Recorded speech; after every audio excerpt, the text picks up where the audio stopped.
Welcome to big TV digital exclusive live. Dharmasthala ఈ ప్రాంతం ఇప్పుడు దేశవ్యాప్తంగా ఎంత సంచలనమో మనందరికీ తెలిసిందే. ఈ ప్రాంతంలో ప్రస్తుతం తవ్వకాలైతే జరుగుతున్నాయి. సామూహిక ఖననాల నిజ నిర్ధారణ కోసం అయితే రోజుకొక ట్విస్ట్ వెలుగు చూస్తుందని చెప్పొచ్చు. విజిల్ బ్లోయర్ ఎవరైతే ఉన్నారో ఆ భీమన్న తనకు ప్రాణ భయం ఉందంటూ సిట్ ముందుకు మరోసారి వచ్చారు. ఇప్పటికే సిట్లోని ఒక అధికారి భీమన్నను బెదిరించడంతో సిట్ నుంచి ఆ సదరు అధికారిని తొలగించారు కూడా. అయితే ఇంకోసారి మళ్ళీ ఈ కేసు రోజుకొక మలుపు తిరుగుతోంది. ప్రస్తుతానికి పొలిటికల్ టర్న్ తీసుకుంది.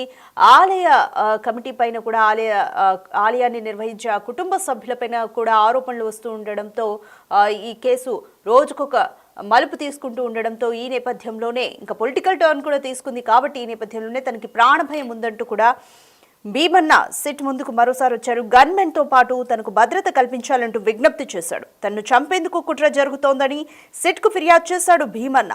భద్రత మరింత కట్టుదిట్టం చేస్తామంటూ కూడా సిట్ సానుకూలంగా స్పందించింది. ఇప్పటికే ఈ కేసుకి సంబంధించి 13 చోట్ల తవ్వకాలనేవి ముగిశాయి. మొత్తం 16 లొకేషన్స్ ను భీమన్న గుర్తించాడు. కొత్తగా ఇప్పుడు 15వ స్పాట్ ని కూడా గుర్తించారు. అక్కడ జీపీఆర్ సాయంతో తవ్వకాలు జరుగుతున్నాయి. జీపీఆర్ ఇట్స్ గేమ్ చేంజర్ అని చెప్పుకోవచ్చు. సో ఈ రాడార్తో ఉపరితలం నుంచి భూమి ఉపరితలం నుంచే కింద ఏమైనా ఎముకలకు సంబంధించిన అవశేషాలు ఉన్నాయా అనేది కనుగొనడం జరుగుతుంది. సో స్పీడప్ అవుతుంది ప్రాసెస్ అంతా కూడా. ఇక ఆలయాల ఇంకా ఈ కేసుకు సంబంధించి ఇంకో ట్విస్ట్ ఏంటంటే అటు ఆలయ నిర్వాహకులు కూడా ఆందోళన చేస్తున్నారు. ఈ మధ్య మీడియా మీద కూడా దాడి జరిగింది. ఇదంతా ధర్మస్థల పేరు చెడగొట్టే ప్రయత్నం అంటూ కూడా ఆలయ నిర్వాహకులు ఆందోళన వ్యక్తం చేస్తున్నారు. నిజాలు నిగ్గు తేల్చాల్సిందేనంటూ స్థానికులు పట్టుబడుతున్నారు. మీడియా కవరేజ్ పైన కూడా ఆంక్షలు. అయితే ఆలయ అధికారులు ఏం చేశారు, ఆలయ కమిటీ అధికారులు ఏం చేశారు అంటే వాళ్లకు మా కుటుంబం పైన ఆలయ నిర్వాహకుల పైన ఆరోపణలు వస్తున్నాయి. దేశవ్యాప్తంగా మీడియాలో కథనాలు ప్రచురితమవుతున్నాయి. సో వీటిని ఇమీడియట్గా ఆపేయాలంటూ కూడా సుప్రీంకోర్టును ఆశ్రయించారు. అయితే సుప్రీంకోర్టు జనరల్గా ఈ పరువు నష్టం కేసులకి సంబంధించి ఎవరైతే పరువు నష్టం దావా వేస్తారో వాళ్ళకి సానుకూలంగానే మోస్ట్లీ తీర్పులు వస్తాయి. కానీ ఇక్కడ సుప్రీంకోర్టు ఏం చేసిందంటే గ్యాగ్ ఆర్డర్ని ఇచ్చేందుకు నో చెప్పింది సుప్రీంకోర్టు. ఇది పెద్ద ట్విస్ట్ అని చెప్పుకోవచ్చు.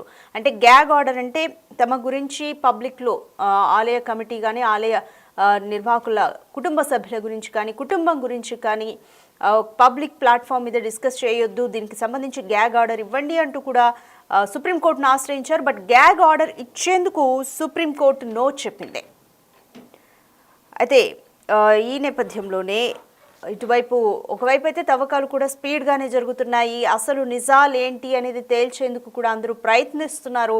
స్థానికులు కూడా అంటే అక్కడ స్థానికులు విజిల్ బ్లోయర్ చెప్పిందే కాదు, అక్కడ మిస్సింగ్ కేసులు ఫైల్ అవ్వడం కూడా నిజమే. ఇప్పటికే ఎంతోమంది బాధితులు ముందుకు వచ్చారు, ఇంకా వస్తూనే ఉన్నారు. కాబట్టి ఇదంతా ఒక నిజమే. అక్కడ సామూహిక ఖననాలు జరిగాయి, ఇదైతే నిజం అనేది అర్థమవుతుంది. అక్కడ తమ ఇంట్లోని కుటుంబ సభ్యులు మిస్ అయ్యారు అంటూ కూడా చాలామంది ఇప్పటికే సిట్ అధికారులను కూడా అప్రోచ్ అయ్యారు. ఇంకా ఎవరైనా ఉంటే కూడా అప్రోచ్ అవ్వండి అంటూ కూడా సిట్ అధికారులు అయితే చెప్పారు. ముఖ్యంగా అక్కడ ఆలయ కమిటీ నిర్వాహకులు రాజకీయ పార్టీల్లో రాజకీయ పదవుల్లో కూడా పనిచేసి ఉండడం వల్ల వాళ్ళ మీద పెద్ద ఎత్తున ఆరోపణలు వస్తున్నాయి. నిజంగానే మనకి పరిస్థితి అంతా తేటతెల్లం అవుతుంది. ఎంత దౌర్జన్యంగా లేకపోతే ఒక హిట్లర్గా వ్యవహరిస్తే ఆ నిందితుడు ఎవరైనా ఉన్నారో ఇంకా నిజాలు తేల్చే పనిలోనే సిట్ ఉంది. కాకపోతే మనకి సిచ్యువేషన్ చూస్తే అర్థమవుతుంది ఆ నిందితుడు ఎవరైతే ఉన్నారో తను ఎంత దౌర్జన్యం చేస్తే లేదా వ్యవస్థని ఎంతగా గుప్పిట్లో పెట్టుకొని ఉండుంటే ఇన్నేళ్ల పాటు ఈ ఖననాల గురించి అసలు బయటికి రాకుండా ఇన్నేళ్ల పాటు మరుగున పడగలిగింది అనేది మనం అందరం కూడా ఒకసారి ఆలోచించాలి. దేశ ప్రజలందరూ కూడా ఆలోచిస్తున్నారు. ధర్మస్థలాల్లో ఏం జరిగింది అనేది కూడా అర్థమవుతుంది. పాప భీతి నన్ను వెంటాడుతుంది అంటూ భీమన్న బయటకు వచ్చి ఇన్నేళ్ల తర్వాత అయినా నిజం చెప్పాడు. మరి భీమన్న ఇప్పటికీ నిజం చెప్పకపోతే పరిస్థితి అసలు ఈ ఘటన అనేది వెలుగులోకి వచ్చి ఉండేదే కాదేమో. ఒక మృతదేహాన్ని కూడా 2 ఏళ్ల క్రితం కూడా పాతి పెట్టారు అనేది ఒక మృతదేహానికి అవశేషాలను చూసి కూడా సిట్ అధికారులు తెలిపారు. కాబట్టి అంటే ఇంకా ఈ హత్యల పరంపర కొనసాగుతుందనే అర్థం చేసుకోవాలా. ఈ కేసులో ఇంకా ఎలాంటి ట్విస్టులు ఉన్నాయి అనేది ఇంకా సిట్ బృందం తేల్చనుంది. అయితే ఇన్ని ట్విస్టులు ఉన్నాయి కాబట్టి ఇంతమంది అంటే అక్కడ అంటే ఇప్పుడు ప్రస్తుతం మీడియా కవరేజ్ చేయడానికి వెళ్ళిన మీడియాపై కూడా దాడి జరిగింది. తర్వాత అక్కడ నుంచి వెళ్ళిపోవాలి, మీకు కూడా ప్రాణభయం ఉంటుంది, అక్కడి నుంచి మీరు కూడా వెళ్ళిపోవాలి అంటూ మీడియా ప్రతినిధుల్ని కూడా అక్కడున్న స్థానికులు కానీ ఎవరైనా హెచ్చరించిన ఘటనలు ఇప్పటికీ జరిగాయి. అంటే ఏం జరుగుతుంది ధర్మస్థలాలు? ఈ నిజానిజాలంతా కూడా తేలాలి. స్థానికులు 2 గ్రూపులుగా వీడిపోయారు. ఒకరు ఆలయ కమిటీకి సపోర్ట్ చేస్తుంటే మరికొంతమంది మాత్రము వాళ్ళ కుటుంబాల్లో మిస్ అయిన మహిళల కోసం వాళ్లకు న్యాయం జరగాలంటూ కూడా ఇంకా పోరాటం చేస్తున్నారు. ఇంకా పోలీసు స్టేషన్లను చుట్టూ తిరుగుతూనే ఉన్నారు. మరి అప్పట్లో అంటే 1994 నుంచి 2014 వరకు కూడా మేము కేసు ఇచ్చినా కానీ ఎఫ్ఐఆర్ ఫైల్ చేయలేని స్థితి. అంటే ఎందుకని అంత దౌర్జన్యం అక్కడ నడిచింది? ఏదో సినిమాలో చెప్పిన మాదిరిగా ఒక రౌడీయిజం అనేది నడిచిందనే అర్థం చేసుకోవచ్చు. అయితే ఇంత డేంజరస్గా ఉంది సిచ్యువేషన్ కాబట్టి మరి ఆ భీమన్న బయటకు వచ్చాడు ఎలాగోలా తనను పాపభీతి వెంటాడుతుంది అంటూ కూడా నిజాలు లోకానికి చెప్పేందుకు ప్రయత్నించాడు. సో కానీ తనకి ప్రాణభయం ఉందనేది ఆయన ముందుగానే ఎక్స్పెక్ట్ చేశాడు. ఆ విషయాన్ని కూడా క్లియర్గా పోలీసులకి చెప్పాడు. కానీ ఇప్పుడు ఇప్పుడు ఇది పొలిటికల్ టర్న్స్ తీసుకుంటుంది. నిజాలు బయటకు తీసుకురావడానికి దగ్గరలో సిట్ బృందం ఉంది కాబట్టి పాపభీతి వెంటాడుతుంది అంటూ కూడా భీమన్న తనకు గన్మెన్తో భద్రత కల్పించాలని విజ్ఞప్తి చేశాడు.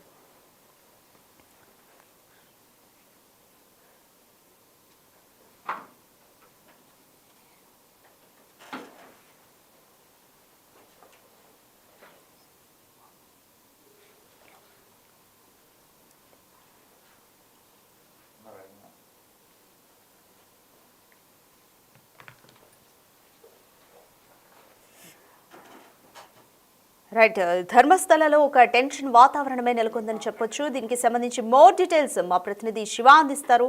రైట్ శివ, ఇప్పటికే భీమన్నను సిట్ బృందంలోని ఒక వ్యక్తి, ఒక అధికారి బెదిరించడంతో ఆ అధికారిని కూడా మార్చేశారు సిట్ బృందం. మళ్ళీ ఇప్పుడు తనకి ఇంకా ప్రాణభయం ఉందంటూ కూడా విజిల్ బ్లోయర్ భీమన్న చెప్తున్నారు. గన్మెన్తో భద్రత కల్పించాలని చెప్తున్నారు. సో అసలు ఏం జరుగుతోంది ధర్మస్థలలో? రాధిక, కర్ణాటకలోని ఉత్తర కర్ణాటక జిల్లాలో ఇటు నేత్రావతి నది ఒడ్డున ఉన్న మంజునాథ టెంపుల్ సమీపంలో ఈ ధర్మస్థలలో గత కొన్ని సంవత్సరాల క్రితం వందల సంఖ్యలో శవాలను పూడ్చిపెట్టినట్టు పూడ్చిపెట్టిన వ్యక్తి పోలీసులకు సమాచారం ఇచ్చిన నేపథ్యంలో ఇటు కర్ణాటక ప్రభుత్వం ఒక సేఫ్టీ దర్యాప్తు బృందాన్ని ఏర్పాటు చేసింది. గత కొన్ని రోజులు కొన్ని స్పాట్లుగా డివైడ్ చేసి ఆ స్పాట్లలో ఈ మృతదేహాల అవశేషాల కోసం త్రవ్వకాలు చేపట్టారు. దాదాపు 13 చోట్ల ఈ త్రవ్వకాలు అనేది ముగిశాయి. ఇక 15వ స్పాట్ ను కూడా గుర్తించారు. అయితే ఒకవైపు త్రవ్వకాలు, మరోవైపు ఆందోళనలు జరుగుతున్నాయి. తనకు ప్రాణభయం ఉందంటూ కూడా విజిల్ బ్లోయర్ గా చెప్తున్న భీమన్న మాజీ పారిశుద్ధ్య కార్మికుడు ఆందోళన వ్యక్తం చేస్తున్నాడు. భయభ్రాంతులు కూడా ఈ పోలీసులను ఆశ్రయించారు. గన్మెన్ తో పాటు భద్రత కల్పించాలని కూడా విజ్ఞప్తి చేసినట్టు తెలుస్తుంది. తనను చంపేందుకు కుట్ర జరుగుతోందని సిట్టుకు ఫిర్యాదు చేశారు భీమన్న. భద్రత మరింత కట్టుదిట్టం చేస్తామని కూడా సిట్టు భీమన్నకు హామీ ఇచ్చింది. ఇక ఇప్పటికే 13 చోట్ల ఈ తవ్వకాలు అనేవి ముగిశాయి. అయితే కొత్తగా 15వ చోట గుర్తించారు. ఇక జీపీఆర్ ద్వారా వీటిని సహాయంతో వీటి త్రవ్వకాలు జరపాలనేది కూడా సిట్టు భావిస్తోంది. ఇటు ఆలయ నిర్వాహకులు కూడా ఆందోళన వ్యక్తం చేస్తున్నారు. ఇది కావాలనే ఇదంతా ధర్మస్థలం పేరు చెడగొట్టే ప్రయత్నంగా కూడా చేస్తున్నారంటూ కూడా నిరసన వ్యక్తం చేశారు. నిజాన్ని నిగ్గు తేల్చాల్సిందనంటూ కూడా స్థానికులు వారి అభిప్రాయాలు వ్యక్తం చేస్తున్నారు. ఇక మీడియా కవరేజ్ పై ఆంక్షలు విధించామంటూ కూడా సుప్రీం ధర్మాసనం తెలియజేసింది. తమ కుటుంబాన్ని లక్ష్యంగా చేసుకున్నారంటూ కూడా ఇటు ఆలయ అధికారులు చెప్పుకున్నారు. ఇక పిటిషన్ వేసిన ఆలయ ట్రస్ట్ కార్యదర్శి హర్షేంద్ర కుమార్ కూడా దీనిపై స్పందిస్తున్నారు. అంటే తమ కుటుంబాన్ని లక్ష్యంగా చేసుకుని పరువు తీసేందుకే ఈ విధంగా వ్యవహరిస్తున్నారంటూ కూడా పిటిషన్ దాఖలు చేశారు. గ్యాగ్ ఆర్డర్ ఇచ్చేందుకు సుప్రీం ధర్మాసనం నో చెప్పినట్టుగా కూడా తెలుస్తోంది. ప్రధానంగా ఈ జీపీఆర్ ద్వారానే ఇప్పుడు ఈ త్రవ్వకాలు జరపడం అనేది కష్టంగా మారింది. కాబట్టి జీపీఆర్ ద్వారా ఈ మృతదేహాలకు సంబంధించిన అవశేషాలు ఉన్నాయో లేదో తెలుసుకునే విధంగా అవకాశం ఉంటుంది. కాబట్టి ఈ జీపీఆర్ అంటే గ్రౌండ్ ట్రేడింగ్ రాడార్ ను ఉపయోగించి ఇక్కడ మొత్తం అన్ని గుర్తించవచ్చు అనేది కూడా ప్రధానంగా భావిస్తున్నారు. అంటే అది భూ ఉపరితలం కింద ఉన్న వాటిని గుర్తించడానికి ఉపయోగించే ఒక సాంకేతిక పరిజ్ఞానం. ఇది రేడియో తరంగాలు ఉపయోగించి భూమిలో ఉన్న వస్తువులను, నిర్మాణాలను లేదా పొరలను గుర్తించడానికి ఈ జీపీఆర్ అనేది ఎక్కువగా ఉపయోగపడుతుంది. అంటే ఇది ఒక జియో ఫిజికల్ పద్ధతి. ఇది భూమి లోపల ఉన్న వాటిని చూడడానికి రేడియో తరంగాలను ఉపయోగించి ఈ జీపీఆర్ ఒక ట్రాన్స్మిటర్ యాంటెనా ద్వారా అధిక ఫ్రీక్వెన్సీ పల్స్డ్ విద్యుదయస్కాంత తరంగాలను ప్రసారం చేస్తుంది. ఈ తరంగాలు భూమిలోకి ప్రవేశించి ఏదైనా అడ్డంకిగా తాకినప్పుడు, అంటే లోపల ఏ వస్తువులు ఉన్నా, ఈవెన్ ఇతర సిమెంట్ దిబ్బలు కానీ ఇతర ఏ వస్తువులు ఉన్నా ఏముందనేది కూడా ఐడెంటిఫై చేస్తుంది. దానిలో భాగంగానే ఒకవేళ శవాలను పరంగా అక్కడ డెడ్ బాడీస్ ని పాతిపెట్టినట్టు ఉన్నట్లయితే అక్కడ దానికి సంబంధించిన పూరెలు కానీ అస్థిపంజరాలు కానీ ఆ మృతదేహానికి సంబంధించిన అవశేషాలు గుర్తించే అవకాశం ఉంటుంది. కాబట్టి ఈ జీపీఆర్ ను ఉపయోగించి దానికి సంబంధించిన భూగర్భంలో ఏముంది అనేది కూడా తెలుసుకునే అవకాశం ఉంటుంది. ఫర్ ఎగ్జాంపుల్ డెడ్ బాడీస్ తోటి పైపులు కానీ కేబుల్స్, కాంక్రీట్, అలాగే రాళ్లు కానీ ఇతర వస్తువులను గుర్తించే విధంగా కూడా జీపీఆర్ పరిజ్ఞానాన్ని ఉపయోగించి కనుగొనే అవకాశం ఉంటుంది. అది త్రవ్వకాలు జరపడం అనేది కొంచెం ఇబ్బందిగా మారుతుంది. ఒకవైపు వర్షాలు పడుతున్నాయి, కానీ కొన్ని చోట్ల ఇప్పటివరకు 13 స్పాట్ల తవ్వకాలు జరిపినప్పటికీ కూడా ఆశించినంత స్థాయిలో ఆధారాలు అనేవి దొరకలేదు. ఈ నేపథ్యంలోనే మళ్ళీ జీపీఆర్ ను ఉపయోగించి అక్కడ మృతదేహాలకు సంబంధించిన అవశేషాలు ఉన్నాయా లేదా గుర్తించేందుకు కూడా ప్రయత్నాలు జరుగుతూ ఉన్నాయి. మొదట్లో మాజీ పారిశుద్ధ్య కార్మికులు ఇచ్చిన సమాచారం పట్ల కొంత అనుమానం వ్యక్తమైనప్పటికీ కూడా తర్వాత 6వ స్పాట్ లో కొంత ఇది ఎముకలు కానీ కూరగాయలు లభించడం, ఆ తర్వాత మరికొన్ని ఆధారాలు దొరకడం ద్వారా ఇంకా ఆధారాలు దొరికే అవకాశం ఉండొచ్చు అనేది కూడా ఒక అభిప్రాయాన్ని వ్యక్తం చేశారు. కానీ ఇప్పుడు చూస్తే కనుక తనకు భద్రత కల్పించాలి, తనకు ఎదురుపు రోజుకున్నాయని కూడా తెలియజేశారు. మొత్తంగా చూసుకుంటే సుప్రీంకోర్టులో కూడా అంటే సుప్రీం ధర్మాసనం కూడా ఇటు మీడియాకు సంబంధించిన కవరేజ్ పై ఆంక్షలు విధించలేమంటూ కూడా అడ్డుకట్ట వేయలేమని సుప్రీం ధర్మాసనం కూడా నిన్న ఒక కీలక వ్యాఖ్య అయితే చేసింది. కానీ ఇటు ఆలయం నిర్వహిస్తున్న తమ కుటుంబాన్ని లక్ష్యంగా చేసుకునే ప్రచారంలో ఉన్న కొన్ని కావాలని కొంతమంది ఇబ్బంది పెట్టే విధంగా కూడా పరువు తీసే విధంగా మాకు ఈ విధంగా వ్యవహరిస్తున్నారు మా పట్ల అనేది కూడా ఆలయ నిర్వాహకులు చెప్తున్నారు. కానీ స్థానికులు మాత్రం అసలు నిజాలు తెలియాలి అనేది కూడా వారు చెప్తూ ఉన్నారు.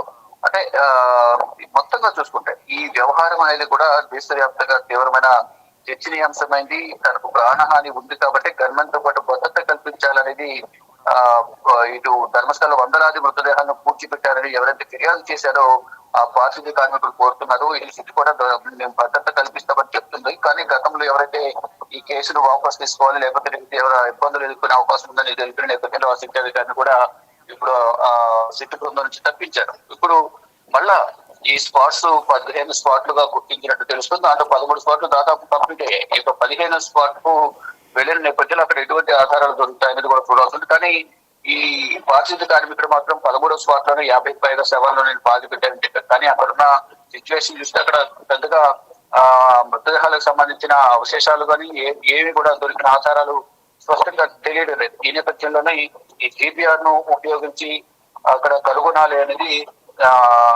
మృతదేహాలకు సంబంధించిన అవశేషాలు ఉన్నాయా లేదని కనుగొనాలనేది ప్రధానంగా భావిస్తున్నారు. దానిలో భాగంగానే ఈ రోజు గ్రౌండ్ పెనిట్రేటింగ్ రాడార్ అంటే గ్రౌండ్ ఈ జీపీఆర్ ద్వారా గుర్తించాలనేది భావిస్తున్నారు. చూడాలి మరి ఏం జరగబోతుంది అనేది కూడా చూడాల్సి ఉంది. కానీ స్థానికులు మాత్రం అసలు ఈ పారిశుద్ధ్య కార్మికుడు చెప్పింది నిజమా కాదా అనేది నిజాలని తేలాలి అనేది పట్టుబడుతున్న పరిస్థితి కనిపిస్తాను. ఒకవైపు మీడియాపై ఆంక్షలు, మరోవైపు స్థానికులు ఇది నిర్ధారణ చేయాలంటున్నారు. మరోవైపు ఆలయ నిర్వాహకులు మాత్రం మా కుటుంబ పరువును తీసేందుకే మా పట్ల కొంతమంది కక్షపూర్తంగా వ్యవహరిస్తున్నారు, దీన్ని ఆపేయాలనేది వారు పట్టుబడుతున్నారు. కానీ ఏదేమైనప్పటికీ కూడా ఈ నిజమైన తేడాలనేది భావిస్తున్నారు. కాబట్టి సిట్టు బృందం తవ్వకాలు అయితే వేగవంతం చేసి జీపీఆర్ ద్వారా ఈ మృతదేహాలను గుర్తించే పనులు అయితే నిమగ్నమై ఉన్నారు.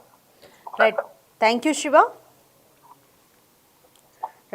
ధర్మస్థల చీకటి రహస్యం ఎప్పుడు వీడుతుందని యావత్ దేశమంతా కూడా ఎదురు చూస్తుందనే చెప్పొచ్చు. ధర్మస్థల కేసులో రోజుకొక ట్విస్ట్ వెలుగు చూస్తుంది.